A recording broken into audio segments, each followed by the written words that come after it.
I found an old typewriter at an estate sale.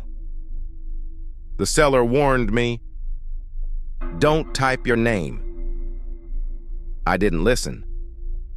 That night I heard typing from the next room. I live alone.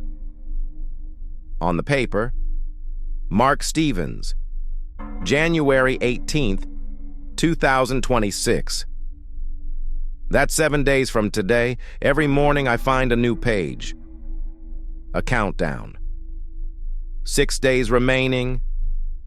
5 days remaining.